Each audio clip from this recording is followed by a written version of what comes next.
Hello दोस्तों, एक बार फिर से आपका स्वागत है आपके अपने YouTube चैनल दी दवाई एक्सपर्ट में। दोस्तों, आज हम आपके लिए लेके आए हैं इवियन कैप्सूल। ये विटामिन ई का कैप्सूल है।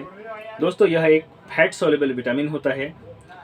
दोस्तों, ये हरी सब्जियों में, बादाम में, अखरोट में और वेजिटेबल ऑयल में और भी हमारे कई खाद्य पदार्थों में प्रचुर मात्रा में पाया जाता है। दोस्तों, अगर किन्हीं कारणों से इसका एब्जॉर्प्शन और प्रॉपर मेटाबॉलिज्म बॉडी में नहीं हो पाता है तो इसकी वजह से हमारी बॉडी में इसकी कमी होने लगती है। इसी को हम विटामिन ई की डिफिशियंसी बोलते हैं। दोस्तों, विटामिन ई कैप्सूल के रूप में या हेयर ऑयल के साथ एक सपोर्ट के रूप में या हेयर ऑयल के रूप में या क्रीम के रूप में उपलब्ध होता है। दोस्तों, जानते हैं विटामिन ई के यूजेस क्या क्या होते हैं। दोस्तों, इसका जो तरीका है विटामिन ई का यूज करने का, एक तो टॉपिकली है और दूसरा सिस्टमेटिक यूज होता है इसका। टॉपिकली की अगर हम बात करें, यानी कि स्किन पर हम शरीर के बाहर इसका जब प्रयोग करते हैं तो उसको टॉपिकल बोलते हैं। तो उसमें सबसे पहले स्किन की मॉइस्चराइजिंग एजेंट के रूप में इसका यूज किया जाता है। अगर किन्हीं कारणों से हमारी स्किन ड्राई होने लगे तो तब इसका यूज किया जाता है। स्किन को ग्लो करने के लिए इसका यूज किया जाता है, या अगर पुरानी कोई दाग धब्बे या कोई निशान हो तो उनको मिटाने के लिए भी इसका यूज किया जाता है। हेयर लॉस में दोस्तों इसका बहुत अच्छा रिजल्ट देखा गया है। आप नॉर्मली अपने हेयर ऑयल के साथ भी इसको लगा सकते हैं, या इसको सिंगल भी आप हेयर लॉस के लिए या फिर डैंड्रफ के लिए या फिर स्कैल्प पे अगर दाने हो गए हों तब भी इसका यूज किया जा सकता है। दोस्तों, इसका यूज कई बार डायपर रैशेस को मिटाने के लिए या ठीक करने के लिए भी किया जाता है। दोस्तों, बात करते हैं इसके सिस्टमेटिक यूज की, कि इसके सिस्टमेटिक यानी कि हम ओरली जब इसको मुंह से लेते हैं, मुंह से खाते हैं, तो इसके तब क्या क्या यूज हो सकते हैं। तो दोस्तों, विटामिन ई एक बहुत अच्छा एंटीऑक्सीडेंट एजेंट भी है जो कि, और उसके बाद इसका यूज स्मोकर्स जो कि चेन स्मोकर हैं, अगर वो बहुत ज़्यादा सिगरेट पीते हैं तो उसके नुकसान को कम करने के लिए भी इसका यूज किया जाता है।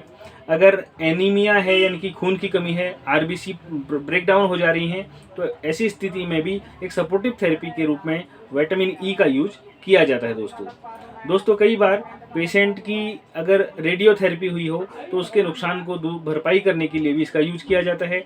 और इसका नॉर्मली जो यूज है, कई बार कुछ मानसिक बीमारियां ऐसी होती हैं, कुछ जैसे अल्जाइमर डिजीज़ है या फिर पार्किंसन डिजीज़ है, ऐसी डिजीज़ के लिए भी सपोर्टिव थेरेपी के रूप में विटामिन ई का प्रयोग किया जाता है। दोस्तों, विटामिन ई के प्रयोग को अगर हम बालों पर लगाने की बात करें तो कैसे लगाया जाता है, तो इसकी 2 से 3 या 4 कैप्सूल को आप नॉर्मली तोड़ करके इसके साथ रोज़ वाटर मिला सकते हैं। क्योंकि रोज़ वाटर इसलिए मिलाया जाता है दोस्तों, विटामिन ई की कैप्सूल में हल्की सी स्मेल आती है जो कि बहुत प्लेजेंट नहीं होती है, एक बैड ऑर्डर टाइप कह सकते हैं आप। तो उस ऑर्डर को हाइड करने के लिए भी, उस जो दुर्गंध आती है उसको हाइड करने के लिए भी आप इसमें रोज़ वाटर मिला सकते हैं, और उसके बाद आप इसको अपने स्कैल्प पर और बालों पर लगा सकते हैं।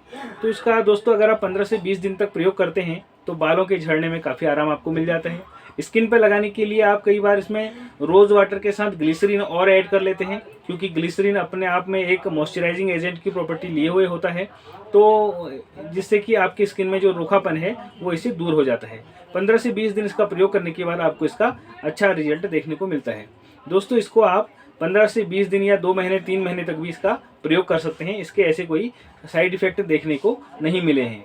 दोस्तों, बात करते हैं इसके कॉन्ट्रा इंडिकेशंस की, कि किन स्थितियों में हमको इस दवाई को नहीं लेना है। दोस्तों, अगर हार्ट डिजीज़ है या कभी हार्ट अटैक की शिकायत हुई हो तो विटामिन ई आपको नहीं लेना चाहिए। अगर रिनल डिजीज़ हैं या और भी कुछ अन्य बीमारियां हों, या अगर आप इससे सेंसिटिव हों, अगर आपको कभी इससे रिएक्शन हुआ हो, तो ऐसी स्थिति में भी आपको विटामिन ई की कैप्सूल नहीं लेनी चाहिए। दोस्तों, बात करते हैं इसके नॉर्मल साइड इफ़ेक्ट क्या क्या होते हैं। दोस्तों, कई बार इसको स्किन पर लगाने के बाद रैशेस और रेडनेस जैसी दिक्कतें आ सकती हैं। तो इसको अगर आपको ऐसी दिक्कत आए तो तुरंत ही इसको रोक दें। और इसको अगर आप ओरली लेने के बाद कुछ साइड इफ़ेक्ट की बात करें तो नोजिया, वोमिटिंग और एब्डोमिनल पेन जैसी शिकायत हो सकती है। तो अगर ऐसा कुछ अनडिजायरेबल इफेक्ट आपको देखने को मिले तो आप इसको तुरंत ही रोक दें और अपने डॉक्टर से मिलें।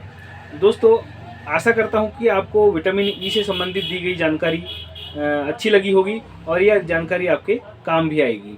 दोस्तों, अगर आप हमारे चैनल पर पहली बार हैं तो प्लीज़ आप चैनल को सब्सक्राइब भी करें, वीडियो को लाइक करें और वीडियो को शेयर भी करें, ताकि नॉलेज और दवाइयों के प्रति जागरूकता हर किसी तक पहुंच सके।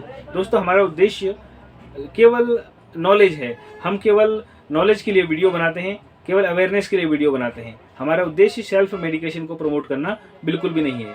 तो दोस्तों, दवाइयों के प्रति जागरूक रहिए, स्वस्थ रहिए और दवाइयों का प्रयोग सावधानी से करिए। वीडियो में बने रहने के लिए आपका बहुत बहुत धन्यवाद।